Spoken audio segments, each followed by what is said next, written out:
once again wrenching on the Trans Am. What are you doing on the Trans Am?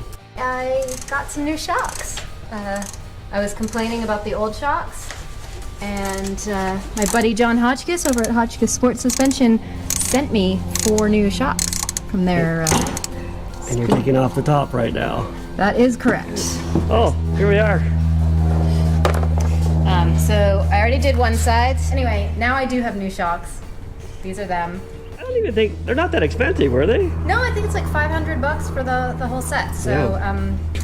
You know, they're a perfectly reasonable way to solve a driving problem. Shock absorbing is not exactly that glamorous, but you need a good set of shocks if you don't want to bounce down the highway. If you guys can see, we got the shock in.